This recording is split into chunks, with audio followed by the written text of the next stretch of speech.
Amen. Que le nom de notre Seigneur soit béni ce matin. Amen. Je veux dire merci à Dieu ce matin. Dieu notre Père, le Père de l'univers, le Père de tout ce que nous voyons sur la terre, le Père de tout ce que nous avons sur la terre, mais le Père de tous ceux qui sont sur la terre. Amen. Amen. Il est notre Père et c'est pourquoi ce matin, à l'instar de ce que tout le monde entier célèbre les pères, nous voulons aussi à lui dire bonne fête. Et nous savons que la fête qu'il manifeste, la joie qu'il manifeste, c'est de voir que ses enfants lui sont reconnaissants. C'est de voir que ses enfants lui sont agréables. C'est de voir que ses enfants l'honorent. Amen.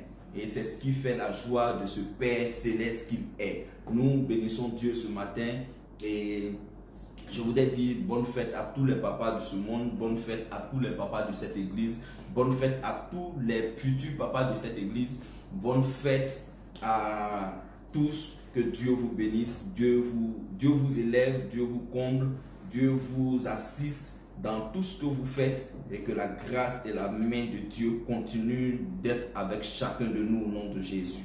Amen. Amen. Nous bénissons le Seigneur ce matin. Nous sommes dans notre mois de la visitation divine. Nous sommes dans notre mois de la famille. Nous sommes dans notre mois où Dieu a choisi le sixième mois, le sixième jour d'abord pour pouvoir faire l'homme.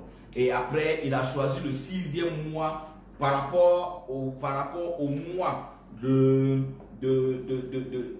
l'année. Il a choisi le sixième mois pour faire venir son fils dans le sein d'une vierge. Il a choisi ce temps aussi pour bénir sa soeur qui était stérile, qui était vieille. Et ce matin encore, nous voulons croire que le Dieu qui nous fait la grâce d'être dans ce sixième mois, qui est un mois béni, qui est un mois exceptionnel, qui est un mois de visitation, nous allons encore ce matin bénir Dieu parce que Dieu va encore nous faire du bien. Amen. Le thème que nous voulons aborder ce matin, c'est la visitation de Dieu. Amen. Nous sommes dans le mois de la visitation et nous voulons parler ce matin de la visitation de Dieu. La visitation de Dieu. Amen. Dieu veut visiter une famille, Dieu veut visiter un homme, Dieu veut visiter une femme, Dieu veut visiter ses enfants, Dieu veut visiter. Et Dieu choisit souvent des chemins auxquels nous ne pensons pas. Dieu choisit souvent des mobiles qu'il se fait, mais Dieu choisit souvent de faire des choses inattendues dans nos vies, là où nous n'espérions pas, là où nous ne croyons pas que quelque chose allait se faire. C'est alors que Dieu choisit de faire quelque chose. Alléluia. Et voici un peu ce matin, nous allons voir une histoire qui s'est passée dans la Bible, l'histoire d'un homme, l'histoire de la vie d'un homme qui est devenu un homme important, qui est devenu un homme exceptionnel, la vie de Jacob. Amen.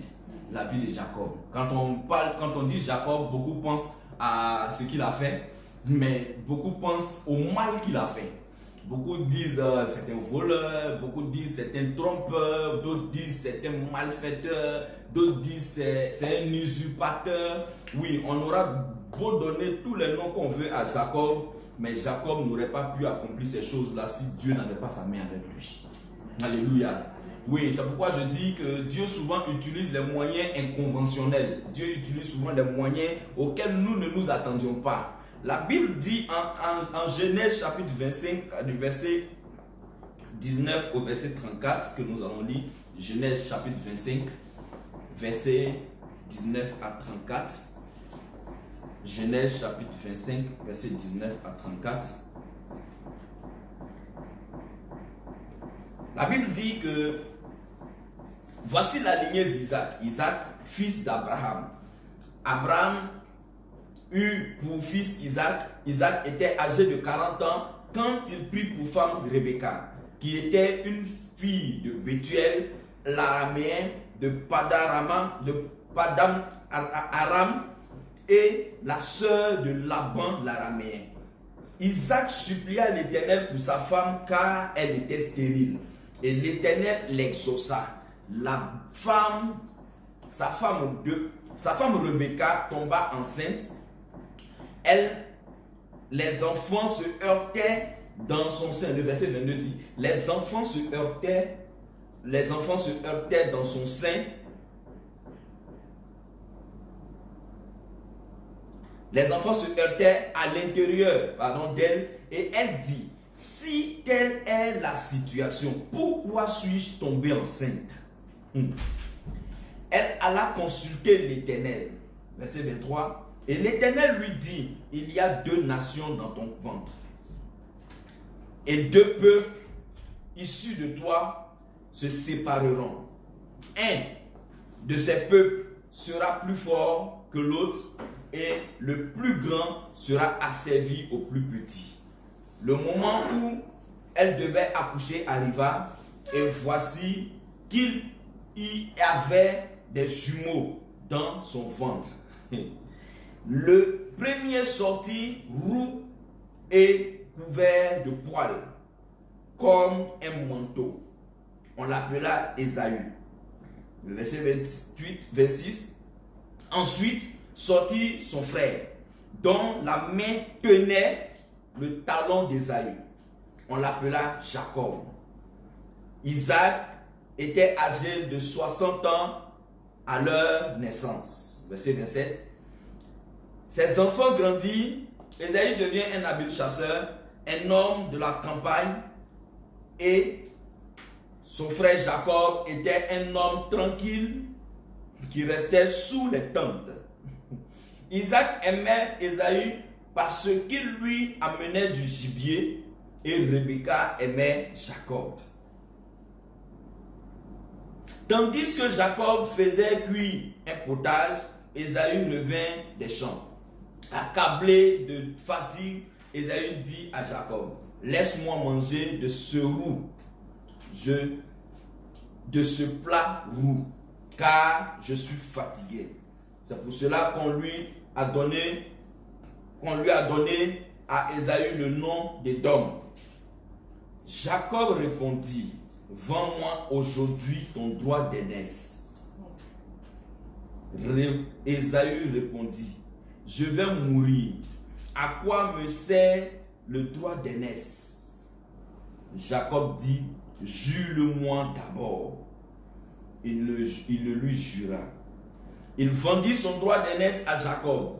Alors Jacob donna du pain et du potage de lentilles à Ésaü. Il mangea et but, puis se leva et s'en alla. C'est ainsi qu'Ésaü méprisa le droit d'aînesse. Béni sois-tu pour cette parole ce matin, notre Dieu. Merci de bénir nos vies au travers de ce que tu veux nous donner d'entendre, de ce que tu veux nous donner de comprendre. Nous prions que ce matin, ta grâce ne nous fasse point défaut. Et que Seigneur, nous recevions de toi la visitation que nous attendons. Merci pour ta grâce. Koriambo Shendegeri Lora Stabrigenda. Kento Rabrao Zatare Ambra Beziti Riba Zakara Boshende. Lokekere Bravo Santi Kiridadi Kiridorosa. Merci. Merci au nom de Jésus. Amen. Oh, c'est une parole qui fait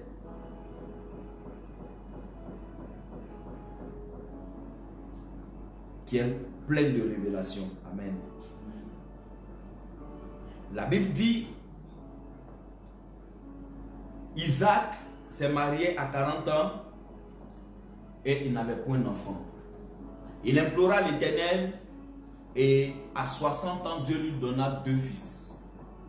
Mais pendant que les enfants étaient dans le sein de leur mère, elle sentait qu'il y avait des tiraillements. C'est vrai, ça n'avait rien de normal, ça n'avait rien d'habituel, mais c'était quelque chose d'inhabituel, c'était quelque chose qu'elle ne comprenait pas. Au point où elle s'interrogea et elle alla consulter l'Éternel. Et l'Éternel de lui dit qu'il y a dans ton sein 2 nations.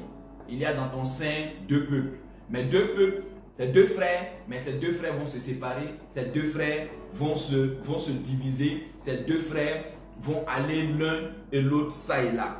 Et la Bible dit que cette dame-là et la révélation va continuer pour dire que ces deux peuples-là, le plus jeune va dominer le plus âgé, et le plus âgé sera asservi au plus jeune. Alléluia.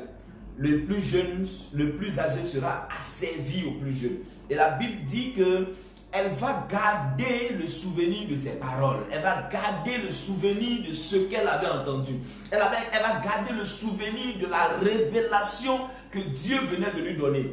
Et quand ses enfants vont naître, elle va aimer le plus jeune, celui pour qui on a dit que quelque chose de bien allait se faire. Elle va garder le souvenir de ses paroles et elle va travailler de sorte à ce que ce qui a été dit puisse s'accomplir. Le père va aimer le plus âgé parce que naturellement, il était son héritier. Naturellement, il était censé être son héritier. Il était censé être son bras valide.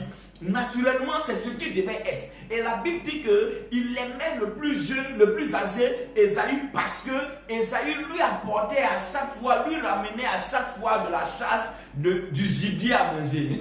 Alléluia. Il aimait quelque chose dans la vie de son fils. La Bible nous précise qu'il aimait son fils parce que son fils lui amenait chaque fois quelque chose à manger.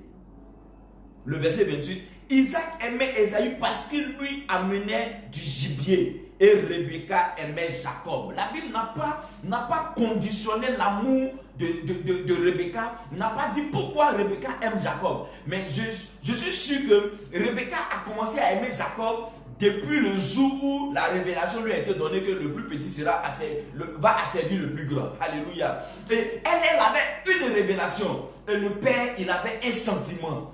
Elle marchait selon la révélation, le père marchait selon le sentiment, le père marchait selon la règle, le père marchait selon les principes, le père marchait selon que ce qui était normal devait se faire.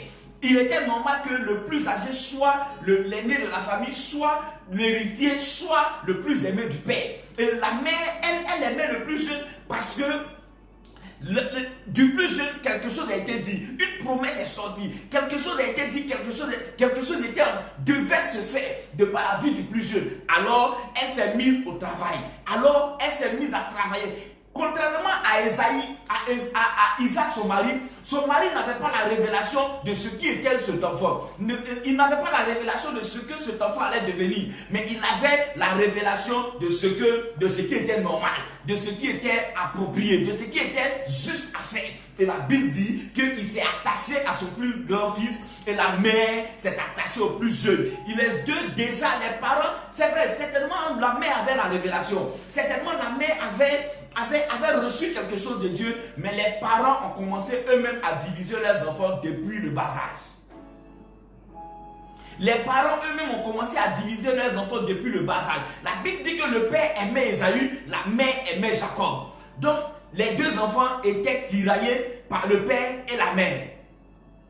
Il y avait déjà un conflit d'intérêt entre les deux enfants. Qui allait faire mieux que l'autre? Qui allait se surpasser pour l'autre? Qui allait faire pour être bien vu? Et le père était le père de la maison. Il était le père, il était tout dans la maison. La mère était aussi la mère, elle avait sa place dans la maison. Et chacun avait sa position auprès de l'autre. Il avait sa position auprès de son père, l'autre avait sa position auprès de sa mère. Au point où certainement, quand quelque chose se passait entre les deux, chacun, les parents s'embrouillaient, les parents se disputaient, certainement à cause de ce que l'autre voulait que celui qui l'aime ait raison. Et la Bible dit que ces deux enfants-là vont grandir dans cette atmosphère. Les deux enfants vont grandir dans cette atmosphère. Ils vont grandir dans cette manière d'être, dans cette manière de faire.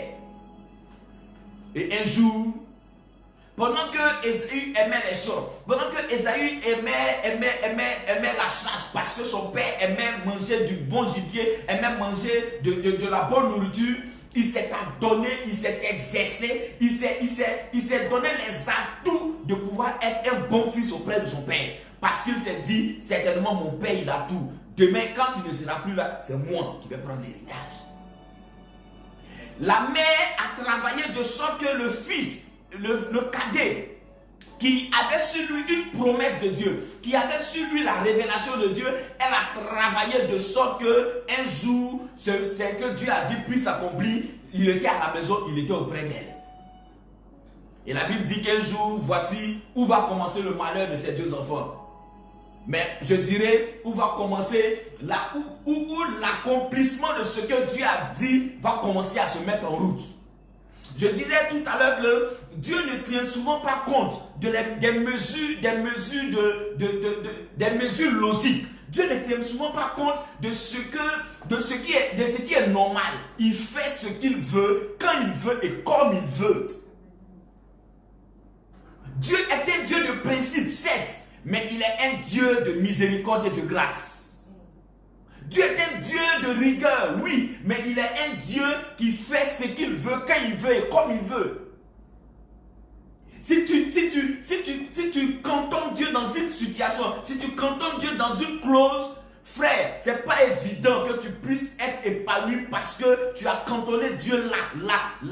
Si tu ne lui donnes pas la pleine latitude, la latitude de se déployer dans ta vie, tu ne verras Dieu seulement que là où tu l'as contenu. Et la Bible dit que ces deux enfants vont commencer à s'entremêler, ils vont commencer à se chamailler, ils vont commencer à vouloir plaire à l'un ou à l'autre des parents. Et voici qu'un jour, Esaïe va revenir des champs tout fatigué. Son petit frère à la maison, comme d'habitude, il était en train de préparer. Oui, frère, laisse-moi. Nous sommes sans ignorer que quelqu'un qui est toujours dans, excusez-moi du terme, dans les jupons de sa mère, c'est normal qu'il sache cuisiner. Esaïe certainement ne savait pas cuisiner, il savait faire la chasse parce qu'il n'avait pas pris le temps d'apprendre cela auprès de sa mère. Son père, lui, ne le faisait pas. Donc, ce n'est pas évident qu'il sache le faire. Et si la mère doit envoyer quelqu'un pour apprendre à faire à un, ce n'est pas Esaïe qui va demander, c'est bien évidemment à Jacob qu'elle aime. Et la Bible dit que ce jour-là, Esaïe va rentrer tout fatigué à la maison et il va demander à son frère qui était en train de faire la cuisine, donne-moi quelque chose à manger. Entre nous, ton frère qui vient de la chasse à laquelle il va habituellement, il envoie du gibier et vous tous vous mangez à la maison. Ce jour-là, le frère rentre sans gibier. Il avait fait certainement toute la journée dans les champs en train d'entretenir le champ de papa et il est venu tout fatigué à la maison. Il demande la nourriture et regarde la réponse de son frère. Au verset 31. Quand au verset 30, Esaü demande, il dit, c'est pour cela, il dit, je suis fatigué, laisse-moi manger de ce roux, de ce plat roux, car je suis fatigué. Et le verset 31 qui dit, Jacob répondit, vends-moi aujourd'hui ton droit d'aînesse. La cohérence dans ces deux dits-là, c'est quoi? Rien. Attends, quelqu'un qui te demande la nourriture, ton frère qui te demande à manger, et tu lui dis, vends-moi ton droit d'aînesse. Il n'y a rien. Quelqu'un disait un jour dans un gag en Côte d'Ivoire, il n'y a rien de cohérent. Il n'y a rien de cohérent dans ce qui a été dit. Jacob dit à son frère, donne-moi, mais il n'a pas dit donne-moi, il dit vends-moi. Parce que pour lui, la nourriture qu'il va lui donner là, la nourriture est à vendre. La nourriture qu'il est en train de préparer là, elle est à vendre. Il dit, vends-moi ton droit d'aînesse. Il dit, qu'ai-je à faire avec le droit d'aînesse? Il dit, non, c'est pas comme ça simplement, tu vas dire dans la bouche. Jure-le-moi. Ah, l'affaire là va loin. L'affaire commence à être sérieuse. Il dit, vends-moi ton droit d'aînesse. Il dit, qu'est-ce que j'ai fait avec le droit d'aînesse? Il dit, non, c'est trop facile. Après, tu peux revenir pour dire non, que tu n'as rien dit. Jure-le-moi. Fais-moi un sermon pour dire que tu me donnes ton droit d'aînesse à partir d'aujourd'hui. Je suis ton grand frère. Ça. Et la Bible dit, Esaïe répondit, je vais mourir. À quoi me sert ce droit d'aînesse? Jacob dit, jure-moi d'abord. Et il le jura. Il lui jura.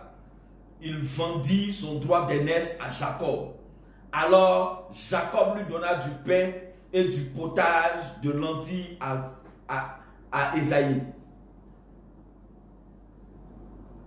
Il mangea et but, puis il se leva et s'en alla. C'est ainsi qu'Ésaïe méprisa le droit d'aînesse. La Bible dit c'est ainsi qu'il méprisa. C'est-à-dire le droit d'aînesse était important pour la vie d'Ésaü. Le droit d'aînesse était important pour sa survie. Et le droit d'aînesse avait de l'importance. Le droit d'aînesse avait un cachet. Le droit d'aînesse avait une mention spéciale. On n'est pas aîné pour rien. On n'est pas aîné parce qu'on l'a voulu. On est aîné parce que Dieu l'a décidé. Et Ésaü avait ce droit d'aînesse. Ésaü avait la qualité. Frère, la révélation que la mère a reçue, certainement allait s'accomplir. Mais je dirais qu'elle allait s'accomplir autrement. Même si Ésaü n'avait pas vendu son droit d'aînesse, la révélation allait s'accomplir autrement. Mais Ésaü a méprisé son droit d'aînesse. Il a vilipendé le droit d'aînesse. Et cela lui a coûté très cher.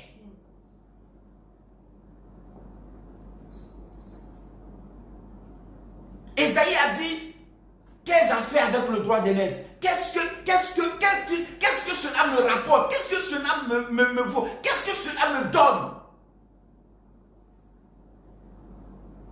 Et Ésaïe a vendu son droit d'aînesse à cause de la nourriture. Je ne sais pas dans quoi tu te trouves, je ne sais pas dans quelle situation tu te trouves. La Bible dit aujourd'hui, nous sommes devenus enfants de Dieu. Du fait que nous avons été rachetés à un grand prix. Nous ne sommes plus sous la malédiction de l'ennemi. Nous ne sommes plus sous la malédiction du diable. Nous ne sommes plus sous la malédiction de l'enfer. Mais nous sommes sous le sceau et le cachet et la grâce de Dieu. Alléluia. C'est pourquoi toutefois que tu pêches, tu vends ton droit d'aînesse. Le diable aujourd'hui est devenu ton petit frère. Le diable aujourd'hui est devenu inférieur à toi. Mais toutes les fois que tu désobéis à Dieu, tu lui donnes la première place dans ta vie. Toutes les fois que tu désobéis à Dieu, toutes les fois que tu fais quelque chose que Dieu n'approuve pas, toutes les fois que tu fais quelque chose que Dieu n'aime pas, tu donnes à l'ennemi de prendre le dessus sur toi. Or, tu as le dessus sur lui quand tu as dit oui au Seigneur. Le Seigneur t'a donné le pouvoir. Il dit, je vous ai donné le pouvoir de marcher sur les serpents, de marcher sur les scorpions et de marcher sur toute la puissance de l'ennemi et rien ne pourra vous nuire. Nous avons l'autorité, nous avons le pouvoir. C'est un droit d'aînesse que nous avons. C'est une marque que nous avons. Être chrétien, ce n'est pas n'importe qui. Non, tout le monde n'est pas chrétien. Tout le monde ne devient pas chrétien. On ne naît pas chrétien, on devient chrétien. Même les enfants des serviteurs de Dieu ne naissent pas chrétiens. Ils deviennent chrétiens.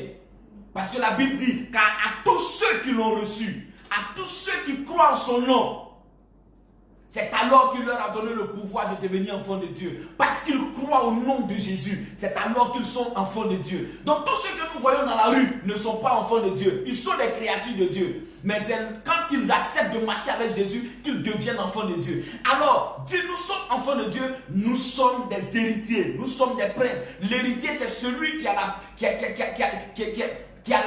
prééminence, c'est celui qui a la première place, c'est celui qui est élevé à un certain niveau. Et Ésaü va vendre son droit d'aînesse à cause de la nourriture. Mais quelque part, on dira que c'est le plan de Dieu. Quelque part, on dira que Ésaü l'a fait, c'est vrai. Mais Dieu certainement avait quelque chose à voir là-dedans. Il fallait que quelque chose se passe. Sinon, de manière naturelle, Ésaïe était l'héritier. De manière naturelle, Ésaïe était celui à qui on devait attribuer l'héritage. Mais il fallait que quelque chose se passe.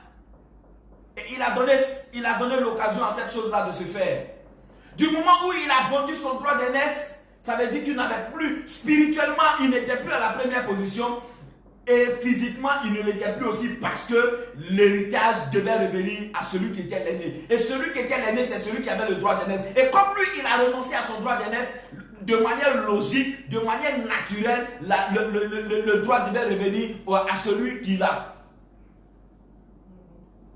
Et c'est alors que nous allons voir au chapitre 27 que cet homme va aller, après avoir vendu son droit d'aînesse,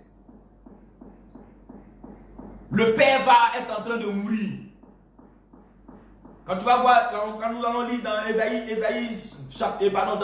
dans Genèse chapitre 27, à partir du verset 1, la Bible dit, Isaac devenait vieux et ses yeux s'étaient affaiblis au point qu'il ne voyait plus. Alors il appela son fils aîné, Ésaü, et lui dit, le père ne pensait, le père ne savait pas que l'aîné n'était plus Ésaü. Il avait encore le souvenir des choses passées, mais il ne savait pas que l'héritage avait été réinitialisé. Il ne savait pas que ça avait été actualisé. Le fichier avait été actualisé depuis Ésaïe, depuis le chapitre 25. Le fichier avait été actualisé. Il ne savait pas parce qu'il était devenu vieux. Et la Bible dit que cet homme-là va appeler son fils, qu'il croyait être le premier-né, qu'il croyait être son héritier, qu'il croyait être son aîné. Il va dire mon fils. Il lui répondit, me voici. Il a dit, je suis maintenant âgé et je ne connais pas le jour de ma mort. Prends donc tes armes, ton carquois et ton arc. Va dans les champs, chasser du gibier pour moi. Prépare-moi un plat comme je les aime et apporte-le-moi à manger afin que je te bénisse avant de mourir. Alléluia. Donc le frère aussi avait appris à préparer. Le frère aussi avait appris à préparer. Parce que le père lui dit, en fait le père voulait tellement que la chose ne s'effrite pas. Non, le père ne voulait même pas que la mère soit au courant de quelque chose. Entre nous, quand le fils va envoyer le gibier, qui normalement doit le préparer? C'est la mère. Il aurait pu dire, va chasser, donne à ta mère qu'elle me prépare le mets que j'aime. Comment le fils peut aimer le mets que son père aime contrairement à sa mère? Ils avaient déjà séparé les enfants. Je voudrais interpeller les parents. Je voudrais ouvrir une parenthèse pour interpeller nos parents, pour interpeller nos frères, pour interpeller nos soeurs. Vous qui avez des enfants et qui faites le partage entre vos enfants. Il y a des familles où le père aime tel, la mère aime tel. Tel que c'est dit dans ce passage de Genèse chapitre 25. Il y a des parents qui ont divisé leurs enfants. Il y a des parents qui ont sémé la zizanie dans la vie de leurs enfants. Il y a des parents des enfants qui sont issus du même père et de la même mère. Non, souvent on pourra comprendre, on peut essayer de comprendre. Je dis on peut essayer parce que ce n'est même pas compréhensible. Mais on peut essayer de comprendre quand les enfants ne sont pas issus du même père et de la même mère. On peut essayer de comprendre. Parce que je dis on peut essayer de comprendre parce que je me dis qu'ils ont le même sang en eux. Que ce soit un seul sang, mais ils ont en commun un sang. Que ce ne soit pas les deux sangs qui sont en eux, mais ils ont au moins en commun un sang. Donc pour ce fait-là, ils doivent pouvoir se comprendre. Ils doivent pouvoir s'aider. Ils doivent pouvoir être ensemble. Mais il y a des familles où les parents ont eux-mêmes divisé leurs enfants. Il y a des familles où les parents ont eux-mêmes donné à leurs enfants d'être des ennemis après leur mort.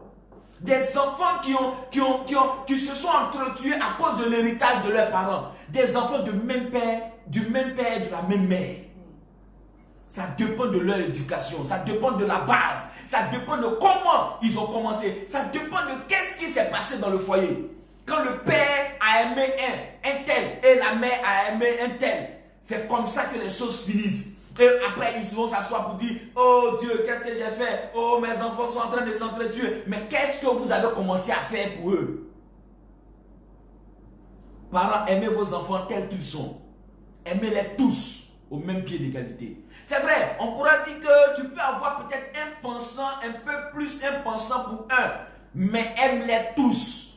Ne fais pas de restrictions vis-à-vis de un ou de l'autre. Ne dis pas non, j'aime celui-là parce qu'il est comme si. La Bible dit, Isaac aimait Ésaü parce que. Isaac aimait Ésaü parce que il aimait Ésaü à cause de quelque chose. Donc certainement que si cette chose-là n'était pas Isaac n'allait pas aimer Ésaü. Mais il aimait Ésaü à cause de quelque chose. Tu aimes ton enfant parce qu'il est prompt. Quand tu envoies, il est prompt à répondre. Quand tu fais ceci, il est prompt à ça. Quand tu es là, il est ici. Quand tu es là, il est... Non, ce n'est pas pour autant que tu vas l'aimer plus que les autres. Ce n'est pas pour autant que tu vas l'aimer au point de pouvoir le séparer des autres. Le jour que tu n'es pas là, il va en souffrir. Que le Seigneur nous aide. En tant que parents, en tant que futurs parents, que Dieu nous aide à pouvoir aimer nos enfants, tous au même pied d'égalité, à pouvoir les mettre au même niveau, à pouvoir les mettre à la même enseigne. Que Dieu nous aide. Et la Bible dit que ces deux frères, le père va dire à son fils, va tuer, prépare ce que j'aime et viens me donner. La mère va se mettre à la porte. Et comme elle a été écartée de la chose, elle va porter le fardeau de cette chose. Elle va dire à son fils qu'elle aime. Voici les idées de ton père. Voici ce que ton père est en train de mijoter. Voici ce que ton père est en train de faire. Voici ce que ton père est en train de préparer. Physiquement, Ésaü est ton grand frère. Mais spirituellement, tu es devenu l'aîné. Parce que Ésaü lui-même, c'est lui-même qui a accepté de te vendre son droit d'aînesse. C'est lui-même qui a dit il ne veut plus. Parce que qu'est-ce qu'il va faire avec? Donc comment est-ce que ton père peut accepter de bénir quelqu'un qui n'est pas l'aîné? Va dans le troupeau. Attrape-moi un bon bélier. Tue-le. Amène-le-moi. Que je lui prépare la nourriture qu'il aime. Frère, le fils pouvait savoir ce que son père aime, mais sa mère avait les doigts pour faire ce que son mari aime. Le fils pouvait savoir ce que son père aime, mais sa mère avait le secret de la cuisine de son père. Elle avait le secret de la cuisine de son mari. Elle avait le secret. Attends, ils ont fait 20 ans ensemble avant que les deux là ne viennent au monde. Ils ont fait 20 ans ensemble avant que les deux ne viennent au monde. C'est pas là que lui là, il va venir prendre la place de sa mère. Non. Ça ne pouvait pas se faire. Il y avait beaucoup d'erreurs dans la vie d'Ésaü. Il y avait beaucoup de choses qui jouaient contre ce que Dieu même voulait certainement faire dans sa vie. Beaucoup de choses jouaient contre lui. Il aurait pu dire, papa, c'est vrai, mais c'est maman qui peut faire. Elle aurait certainement épargné. Je t'assure qu'elle aurait certainement épargné. S'il honorait sa mère, elle aurait certainement épargné. Mais elle n'a pas regardé à ça. Elle a dit, là, c'est une affaire de vie ou de mort. Si je ne fais rien pour mon fils, ils vont lui arracher ce qui lui revient de droit. Et c'est alors qu'elle va se lever. Son fils va tuer le bélier. Et il va venir. Et c'est là qu'on va donner le fameux nom à Jacob. Usurpateur, trompeur, menteur, voleur. Tous les noms que nous avons entendus, que nous avons prononcés, que nous avons donnés à Jacob. Et la Bible déclare qu'il va venir avec le mais. Frère, Dieu était dans l'affaire d'Ésaü, dans l'affaire de Jacob. Au-delà de tout ce que nous disons, Dieu était dans l'affaire de Jacob. Je dis que si Dieu n'était pas dans cette affaire, elle n'allait pas aboutir. Le père a appelé. Quand l'enfant est arrivé avec la nourriture, le père a appelé et il a répondu, frère, tu es aveugle, c'est vrai. Mais tu n'es pas sourd. Deux enfants, on connaît leur voix. On connaît leur odeur. Il a dit à son fils, approche. Il dit, j'entends la voix de Jacob, mais je touche les mains là, ce sont les mains d'Ésaü. Entre la main que tu touches et la voix que tu entends, c'est qu'est-ce qui est authentique? La voix est plus authentique que la main que tu touches. Parce que la preuve, la main a été embellie de peau d'un animal pour qu'il ait des poils. Mais la voix, est-ce qu'elle pouvait être tonkée? Non. La voix ne pouvait pas être tonkée. Mais je t'assure que Dieu a certainement rendu Isaac, a certainement rendu Isaac. Dieu a certainement fait quelque chose pour que ce qu'il voulait faire s'accomplisse dans la vie de Jacob. C'est pourquoi je dis ce matin que Dieu ne tient pas compte souvent des règles que nous nous mettons, que nous nous donnons. Dieu ne tient pas compte des règles qui sont établies. Dieu fait ce qu'il veut, quand il veut et comme il veut. On dira qu'il a volé la bénédiction, mais il n'a pas volé la bénédiction, il a pris ce qui lui revenait de droit, parce qu'il avait désormais le droit d'aînesse, il était désormais l'aîné, il était désormais le plus âgé, en dépit de ce que Dieu a dit, en dépit de ce que Dieu a donné comme révélation à sa mère, de manière réelle, de manière concrète, il avait le droit d'aînesse. Donc nécessairement, bien évidemment, c'est lui qui devait profiter, c'est lui qui devait avoir l'héritage, et c'est ce qui a été fait. Alléluia. Ce qui a été fait, pas parce qu'il a volé, pas parce qu'il a trompé, mais parce que le plan de Dieu pour Jacob devait s'accomplir. Le plan de Dieu pour ta vie doit s'accomplir. Dieu fera tout ce qu'il veut faire. Dieu t'emmènera là où il veut t'emmener. Dieu te déposera là où il veut te déposer. Dieu t'enverra là où il veut t'envoyer. Frère, je dis, quand nous avons accepté de marcher avec le Seigneur, la Bible dit que si je vis, ce n'est plus moi qui vis, c'est Christ qui vit en moi. Et si Christ vit en toi, Christ t'envoie où il veut, parce qu'il sait que si tu passes dans cet endroit-là, il y a quelque chose pour toi. Si tu vas dans cet endroit-là, il y a quelque chose pour toi. Il y a des lieux dans lesquels nous n'avons jamais voulu aller. Il y a des lieux dans lesquels nous n'avons jamais voulu être. Mais Dieu nous a envoyés là-bas. Dieu nous a donné de partir là-bas parce que Dieu avait quelque chose à faire pour nous là-bas. Alléluia. Amen. Dieu avait quelque chose à faire pour nous là-bas. Et Jacob va fuir parce que son frère était en colère. Son frère voulait le tuer. Sa maman lui a dit, va-t'en, parce que là, l'affaire, elle est grave. Sa maman lui a dit, mon fils, si tu veux sauver ta vie, va-t'en. Va-t'en. Et Dieu va se révéler, quand tu vas lire le chapitre 28, à partir du verset 10, la Bible déclare que pendant que Jacob était en train de fuir, il va arriver dans un lieu. Et dans ce lieu-là, il va déposer, il va mettre une pierre, il va faire de cette pierre-là un oreiller et il va s'endormir. Et c'est là que la vie de Jacob va prendre une nouvelle tournure. Pendant que Jacob était en train de fuir, pendant que Jacob était en train de fuir son frère, c'est alors que Dieu va se révéler à lui. La Bible dit que Dieu il avait une échelle qui partait de l'oreiller de Jacob jusqu'au ciel. Et regarde le contraste dans ce qui est dit. La Bible dit que l'échelle qui partait de l'oreiller jusqu'au ciel, Dieu était assis au sommet de cette échelle. Et les anges montaient et descendaient de cette échelle. Non, la Bible aurait pu dire que les anges descendaient et montaient. Mais la Bible dit que les anges montaient et descendaient. C'est une révélation. Les anges vivent où? Les anges vivent au ciel. Les anges vivent avec Dieu. Donc les anges devaient venir de chez Dieu à Jacob. Mais la Bible dit que les anges partaient de chez Jacob vers Dieu.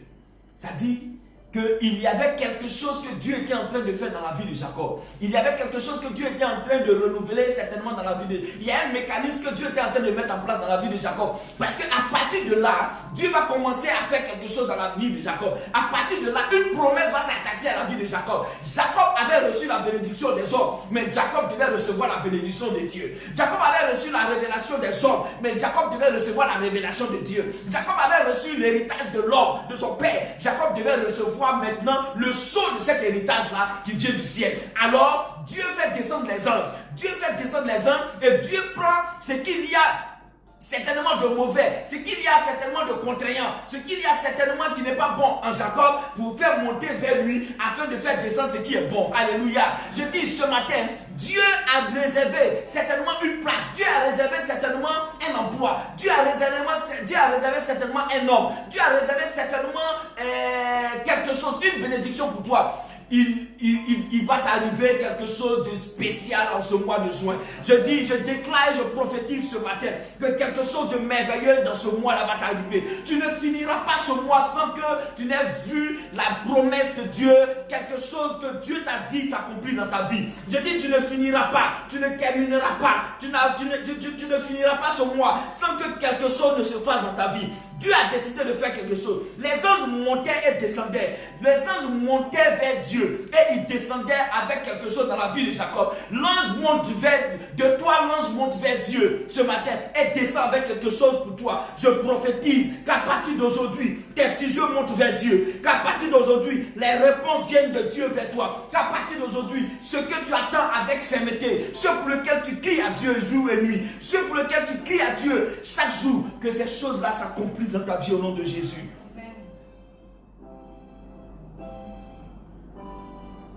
Dans le processus de visitation de Dieu, Dieu ne tient pas compte de ce que tu es. Dieu ne tient pas compte de ce que tu fais. Dieu ne tient pas compte. Dieu tient compte de la disposition de ton cœur. La disposition de ton cœur. Si ton cœur est disposé à Dieu, si ton cœur est disposé pour Dieu, si ton cœur est disposé à faire ce que Dieu veut, tu verras la main de Dieu agir dans ta vie.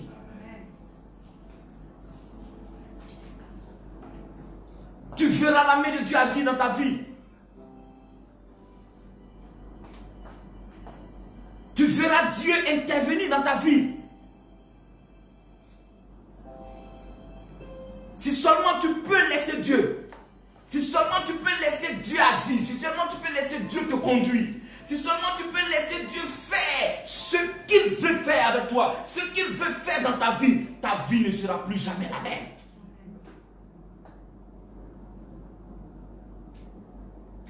Jacob n'était pas l'aîné. Mais Jacob était celui à qui Dieu avait promis les choses. Rebecca a reçu la révélation de qui était Jacob. Et elle a travaillé de sorte à ce que cela s'accomplisse. Si tu sais qui tu es, tu travailleras de sorte à accomplir ce que Dieu veut que tu fasses.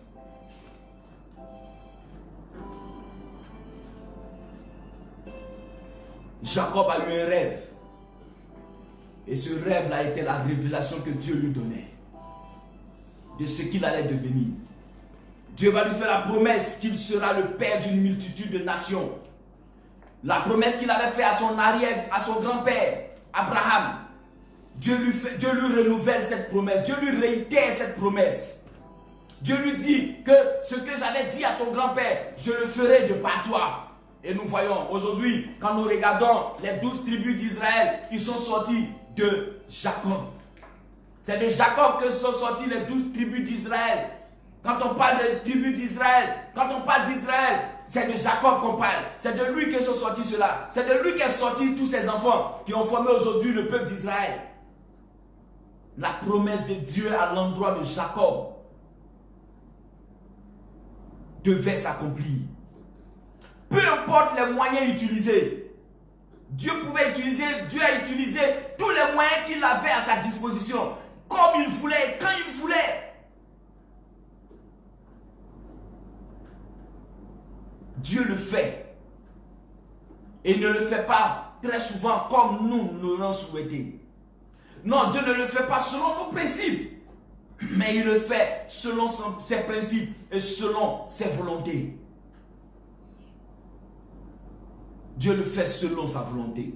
Dieu bénira ta vie selon sa volonté. Dieu bénira ta vie selon son plan. Dieu donnera à ta vie d'être la vie qu'il veut parce qu'il a décidé ainsi. Pas parce que tu l'as décidé, pas parce qu'un homme l'a décidé pour toi, pas parce que quelqu'un l'a décidé. Non, personne ne te mettra sur le chemin de ce que Dieu voudra faire. Les hommes te détourneront certainement de ce que Dieu voudra. Les hommes te donneront des principes vis-à-vis de ce que Dieu veut. Mais Dieu fera ce qu'il a à faire dans ta vie comme il veut quand tu te disposeras pour lui.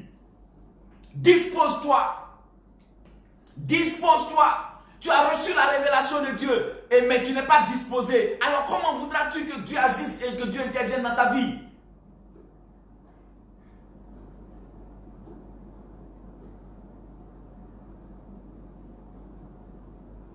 Quand on regarde l'histoire que nous avons lue le dimanche dernier, l'histoire de cet homme appelé Zacharie.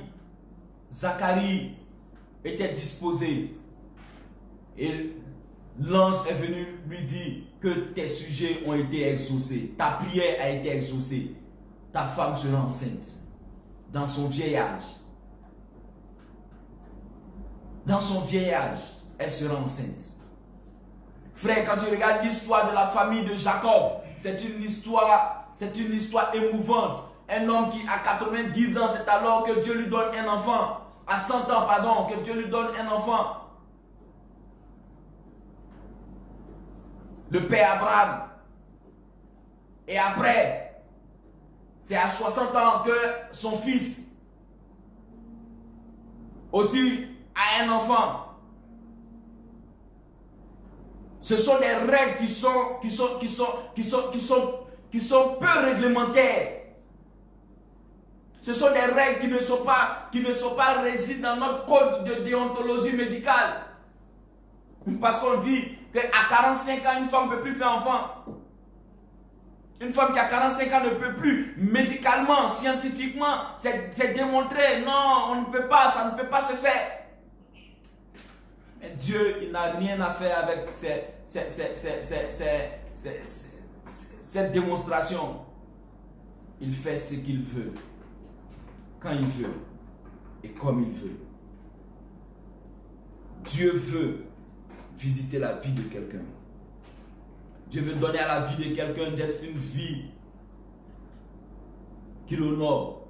Frère, il dit, soyez heureux. Tout le temps, soyez heureux. Comment vas-tu être heureux si tu n'es pas béni? Frère, non, moi je n'ai pas besoin d'être béni. Je suis heureux, ça me suffit. J'ai le Seigneur, ça me suffit. C'est faux. C'est faux. Quand on a dit ça 1 mois, 2 mois, le 3e mois, quand ça chauffe sur nous, on se met quelque part dans le coin de la douche pour pleurer. C'est faux. Quand Dieu a dit, il sait pourquoi il a dit. Il sait pourquoi il a dit. Je voudrais exhorter quelqu'un ce matin. Jacob, la mère de Jacob a travaillé pour que Jacob puisse bénéficier, mais Jacob puisse entrer dans la possession de la promesse de Dieu pour lui. Elle a reçu la révélation. Elle a reçu la révélation de ce que Jacob allait devenir. Elle ne pouvait pas laisser passer cette occasion. Elle ne pouvait pas laisser passer cette occasion. Elle a travaillé de sorte à ce que cet enfant-là soit. Et aujourd'hui, nous savons tous ce que Jacob est devenu. Et je crois que Dieu peut le faire pour toi. Dieu peut le faire dans ta vie. Dieu peut le faire avec toi. Dieu peut le faire pour toi. Dieu peut le faire dans ta famille. Dieu peut le faire dans ton entourage. Dieu peut le faire pour ceux que tu aimes. Que Dieu te bénisse ce matin. Que Dieu te bénisse ce matin. Et que tu reçoives de Dieu la visitation divine. Ma prière est que toi qui me regardes, toi qui m'écoutes, que l'Éternel te visite. Que l'Éternel te visite. Je ne sais pas à quel niveau tu t'attends à Dieu. Je ne sais pas où tu t'attends à Dieu. Je ne sais pas. Je ne sais pas où tu t'attends à Dieu. Mais je suis convaincu que l'Éternel est en train de travailler de sorte à visiter ta vie. Il est en train de mettre en place le processus par lequel il passera pour visiter ta vie. Saisis cette parole ce matin. Et crois que l'Éternel le fera. Oui, l'Éternel le fera pour toi. Dans ton travail, il le fera. Oui, dans ton travail, il le fera. Je dis, dans ton travail, il le fera. La situation que tu vis dans ton travail aujourd'hui, la situation que tu traverses au boulot, je dis, Dieu le fera. Dieu le fera. Tu m'écoutes ce matin, tu m'entends ce matin. Et tu vis une situation dans ton travail, dans ton service, il y a un complot qui est en train de se mettre en place contre toi. Afin de te virer, afin de te faire mentir. Oui, afin de faire mentir menti ton Dieu, mais je dis, ils n'auront pas raison de toi. Ils n'auront pas raison de toi. Ils n'auront pas raison de toi. Ton Dieu intervient pour toi. Ton Dieu intervient en ta faveur. Je dis, ton Dieu intervient en ta faveur. Tu verras la main de Dieu s'établir dans ta vie. Tu verras la main de Dieu s'accomplir dans ta vie. Tu verras la main de ton Dieu, lui, agir puissamment dans ta vie. Quelque chose va se passer dans ton travail.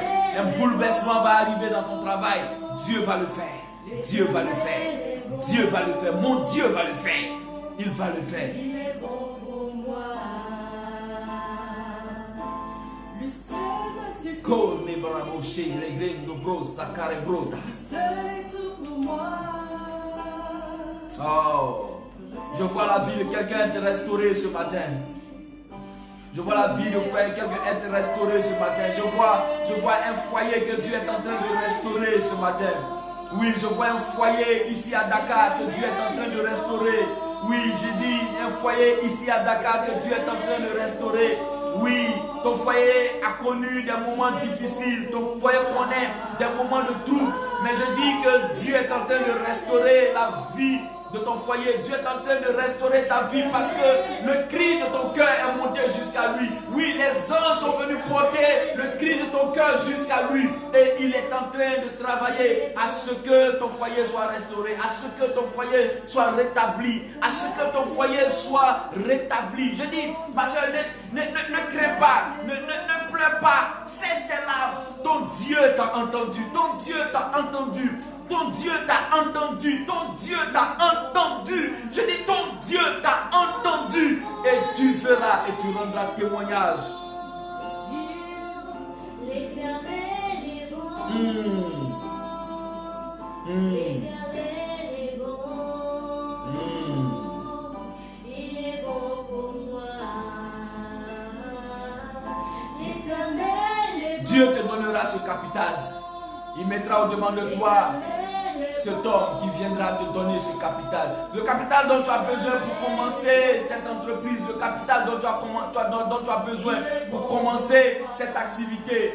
Oui, parce que tu cries, tu dis à Dieu, Seigneur, Dieu, j'ai besoin de cet argent pour pouvoir commencer cette activité. Je dis, ton Dieu t'entend, ton Dieu t'entend, ton Dieu t'entend, ton Dieu t'entend. Il t'entend et tu recevras ce capital. Je dis, de manière inattendue. Regarde les jours qui viennent, regarde les jours qui viennent, regarde, oh, comment Maya Shekaraba. Regarde les jours qui viennent, regarde cette semaine qui s'ouvre au-devant de toi. Je dis, la semaine qui vient au-devant de toi, Dieu amènera cet homme-là, cet homme que tu as perdu de vue depuis des temps, cet homme que tu as perdu de vue depuis un certain moment, auquel tu ne pensais même pas, auquel tu ne t'attendais même pas.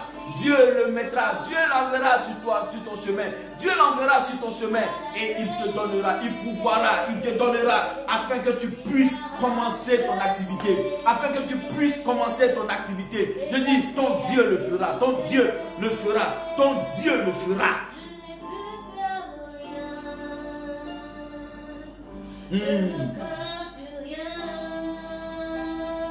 Il est puissant, il est bon. Il est bon, il est bon, il est bon, il est bon, il est bon. Il est bon, il est bon, il est bon, il est bon, il est bon. Je dis, il est bon, il est bon, il est bon, il est bon, il est bon. Makarabo shekerebo rigantarabo. Lore rebrause karinon dabrazo dorobre. Remasa terebro satarabre negerebro sakirinda. Liri rindarabo sindarabre gendo. Reida garabrosa taramama shegerebelebelebe renda garabrosa rimbra kamotangere sente gerebro sendaraba zikerebro rangenda likerebra komare kansenderebro ni yondoro bro kamosanganda ni mada grabosa derebre zekerebro da. Merci Seigneur. Quand je sais comment dire. Merci Seigneur. Je me mets à chanter. Merci Seigneur, merci pour ta grâce, merci pour ta grâce. Merci pour ta grâce, merci pour ta grâce. Oh, merci pour ta grâce. Merci de visiter ton peuple ce matin. Merci de bénir ton peuple ce matin. Merci de bénir tes enfants ce matin. Merci Seigneur Dieu de visiter la vie de quelqu'un ce matin. Que ton nom soit béni. Et que l'honneur et la gloire te reviennent parce que tu es bon, Seigneur. L'Éternel est bon. Merci, Seigneur. L'Éternel est bon. Merci, Seigneur. Il est bon pour moi. Merci ce matin. Merci, Seigneur. Merci, Seigneur.